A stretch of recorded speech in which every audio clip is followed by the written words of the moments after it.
10 reasons to learn Czech. 10 důvodů, proč se učit česky. Learning a new language is always an adventure, but Czech? Now that's a whole new level of intrigue. Učit se nový jazyk je vždy dobrodružství, ale čeština?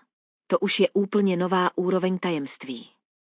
Whether you're considering it for travel, personal development, or just because, Czech offers some truly unique rewards. Ať už ji zvažujete kvůli cestování, osobnímu rozvoji, nebo jen tak, čeština nabízí skutečně jedinečné odměny. Here are 10 reasons to dive into this fascinating language, and why it might just be the best decision you ever make. Zde je 10 důvodů, proč se ponořit do tohoto fascinujícího jazyka.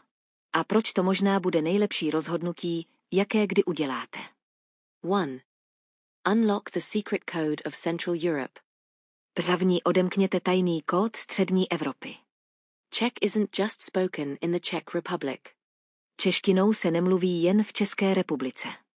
Mastering it unlocks the key to understanding bits and pieces of other Slavic languages, like Slovak, Polish, and even Russian.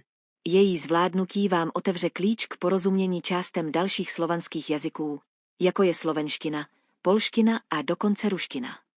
It's like learning one language and getting 2 or 3 for free, albeit with minor challenges. Je to, jako byste se naučili jeden jazyk a 2 nebo 3 dostali zdarma, i když s malými výzvami. But hey, who doesn't love a secret code? Ale kdo by nemiloval tajný kód, že? 2. Sound like a linguistic Jedi. Druhý znějte jako jazykový Jedi. Let's face it, Czech is cool. Přiznejme si to, čeština je cool.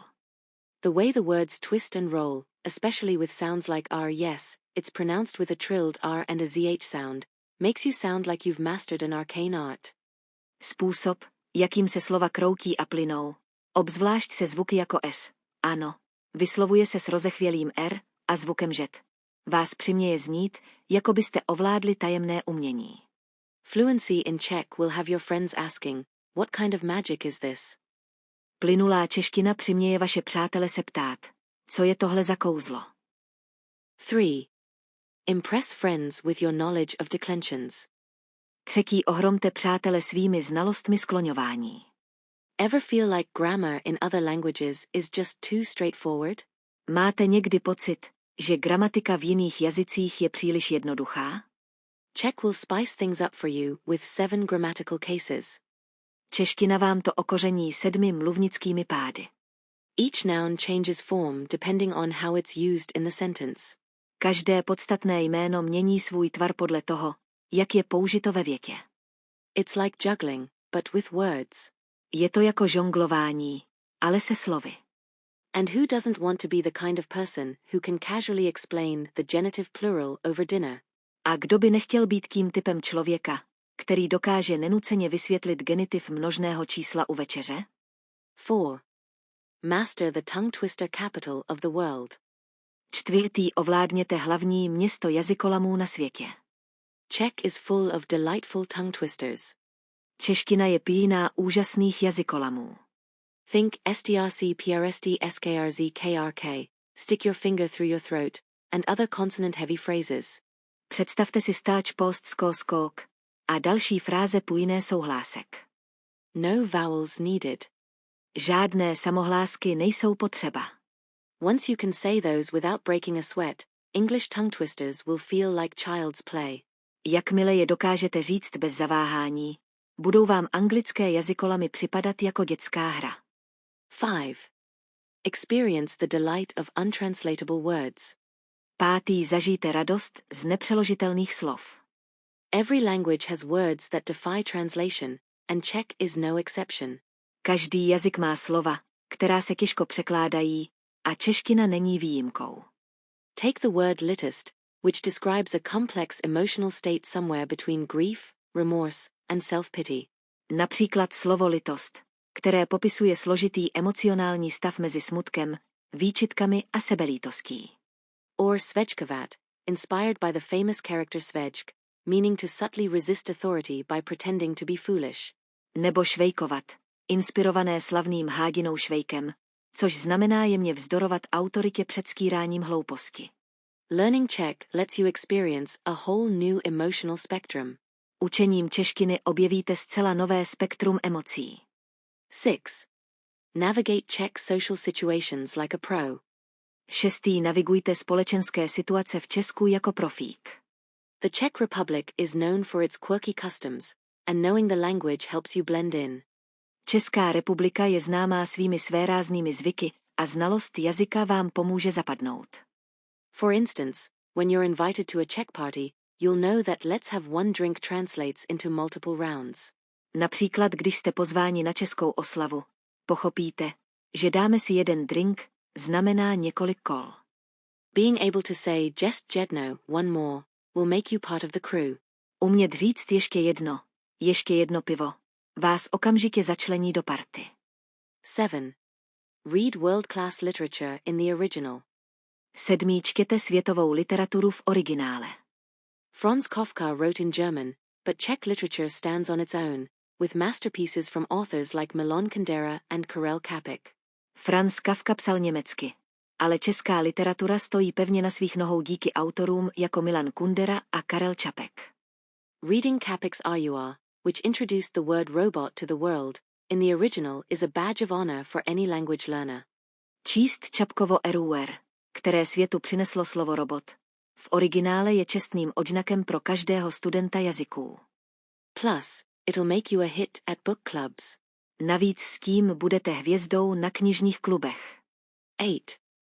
It's the language of beer experts. 8. Jazyk pivních expertů.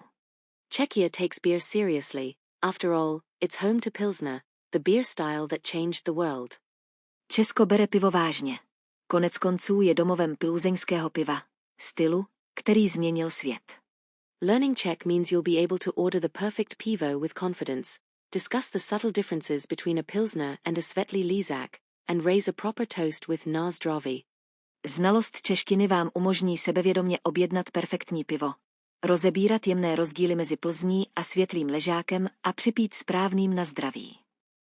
Knowing the lingo is essential if you want to experience Czech beer culture to the fullest. Znalost jazyka je zásadní, pokud chcete zažít českou pivní kulturu naplno. 9. Bond with locals beyond hello and thank you. 9. Navazujte vztahy s místními za hranicí ahoj a děkuji. Czechs are famously reserved, but learning their language breaks down those barriers. Češi jsou známí svou rezervovaností, ale znalost jejich jazyka tyto bariéry boří. Knowing a few good phrases beyond ahoj and děkuji, hello and thank you, will endear you to locals.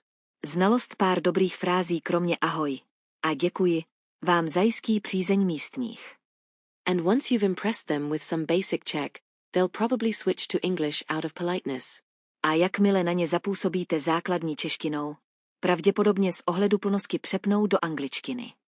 But it's the thought and the effort that counts. Ale počítá se ta snaha a úsilí. 10. Challenge your brain and expand your world. 10. Vyzkoušejte svůj mozek a rozšiřte si obzory. Learning Czech isn't just good for the soul, it's good for the brain too. Učit se česky není jen dobré pro duši. Je to také dobré pro mozek. Studies show that learning a complex language strengthens cognitive function, improves memory, and can even delay the onset of dementia. Studie ukazují, že učení se složitému jazyku posiluje kognitivní funkce, zlepšuje paměť a může dokonce oddálit nástup demence. It's like a mental gym workout with Slavic flair. Je to jako mentální cvičení v posilovně se slovanským nádechem. Plus, mastering a language with 7 cases and tongue twisters will give you bragging rights for life. A zvládnutí jazyka se 7 pády a jazykolami vám dá právo chlubit se po celý život. Bonus, you'll never get lost in a Czech train station again. Bonus, už se nikdy nestratíte na českém nádraží. Public transportation in the Czech Republic is fantastic, but only if you know where you're going. Veřejná doprava v České republice je skvělá, ale jen pokud víte, kam jedete. Deciphering signs like nastupist, platform and odjezd departure is a game changer. Rozluštění nápisů jako nástupiště a odjezd je zásadní změna. And once you're fluent, you'll never again accidentally end up in the wrong part of the country wondering, How did I get to Brno? A jakmile budete plynně mluvit, už se nikdy omylem neocitnete na špatném místě a nebudete si říkat, jak jsem se dostal do Brna. In conclusion. Závěr. Learning Czech might seem daunting at first, but it's an adventure full of rewards. Učit se česky může zpočátku vypadat náročně, ale je to dobrodružství plné odměn. Whether it's mastering the art of vowel-free sentences, gaining access to the world's best beer culture, or unlocking a hidden literary treasure trove, Czech offers something for everyone. Ať už jde o zvládnutí umění vět bez samohlásek, přístup k nejlepší pivní kultuře na světě, nebo objevení literárních pokladů, čeština nabízí něco pro každého. Plus, it's a surefire way to stand out at parties and impress everyone with your linguistic prowess. A navíc je to zaručený způsob, jak vyniknout na večírcích a zapůsobit na všechny svými jazykovými schopnostmi. So, what are you waiting for? Tak na co čekáte? Dust off your dictionary, embrace the magic of R, and get ready to dive headfirst into one of the most fascinating languages in Europe. Otřete prach ze svého slovníku, přijměte kouzlo eš a připravte se ponořit se po hlavě do jednoho z nejfascinujících jazyků v Evropě. Na zdraví!